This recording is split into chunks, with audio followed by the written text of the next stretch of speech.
Now this was the piece which I knew would be interesting. It's definitely related to the Peter Draws post-it note doodle idea,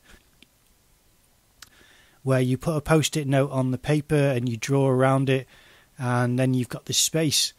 Now Peter, what he did was, once he removed the post-it note, he drew through that space, and when I did the How to Draw Like Peter Draws video, I actually kept the spaces because I really like the gaps in the drawing. So in that vein, I thought this time, instead of a post-it note, I'm going to put on the centre of the tissue box, because it's a nice oval, and I thought that would be quite an interesting shape. But I must admit, unlike a post-it note, this was actually quite difficult to draw off of onto the surface. A post-it note is paper thin, whereas this oval in the centre is not paper thin. It's a piece of cardboard. So it was like a bit of a pavement to drop off of.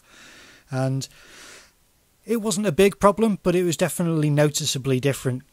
But now I've removed it from the centre, and you can see that lovely shape in the centre. So that's what I wanted to achieve.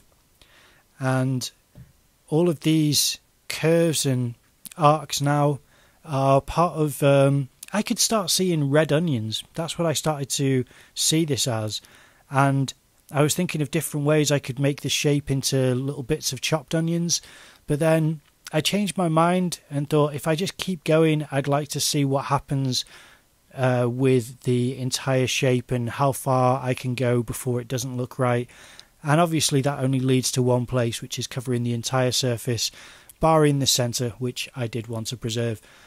But part of my focus was to do all of these curves and curls, and then to make sure that when I did cut it off to another curl, to start to do these contoured lines in another direction. So you'll notice that every time I do it, I don't let them connect with the next one, because I didn't want them to look connected as though it was a swirly line. I wanted it to look like it was in one direction and then overlapped by another direction. And that's what I think I've got the achievement of, is that it doesn't look as though they're all connected. It looks as though they're quite disconnected and just overlapping each other. And don't ask me why that was important to me. I think it was because it would completely change the aesthetic. But I just knew that the more that you contribute to this, the more fascinating the image became. I mean, when you look at it grow and change shape like this, it just, to me, it just looks like an organism. It really becomes living, and the more that it covers the surface area, the more that the whole thing changes with it. That's what was fascinating to me, was continuing to see what would happen to the image as you keep going. Now I notice here there's a bit of glue on the side, so you have to excuse me for removing those little bits. I thought I'd include that in this video just to show you, in case you are drawing on cardboard. What I do is I remove the bits of glue because the ink doesn't look the same on top of the glue as it does on the cardboard surface. That's something from experience where I thought, oh, I'll just leave it on, it'll be interesting. And then it just sits differently. It's either slightly glossy, or it won't sit on there and sink into the surface because glue is kind of plasticky, and ink won't sit on plastic unless it's a specific type of ink. Anyway, so that's why I removed the little bits of glue. Now I love these gaps, these holes on either side. You can see 2 on the left, 2 on the right, and that's part of the charm to me as well. I think it's really nice, and I like the shape, that it's not a perfect rectangle, that it is it's got angles cut into it because it's part of the packaging for the yogurt pots. And that to me is part of the charm of the surface.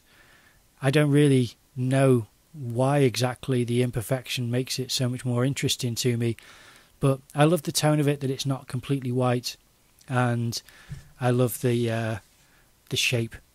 I think it's all quite nice and interesting. And I think that all cardboard can be quite interesting, even though it's sometimes perfectly rectangular or square.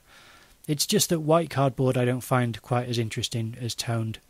And I think that's because the tone it gives you the opportunity to add white, and if you don't want to add white, then you have this toned surface to draw on, and that changes to the lightest part anyway, because you're adding darker marks to it.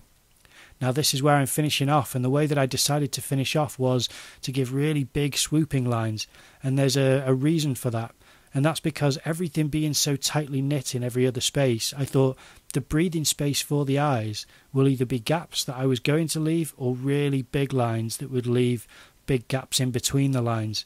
And I quite like how it works out, because these big lines now leave this impression of space. And it's similar to the place that I started in the center top right. So there it is. That is the image done. I think it's quite nice and interesting, and that's where I had to leave it.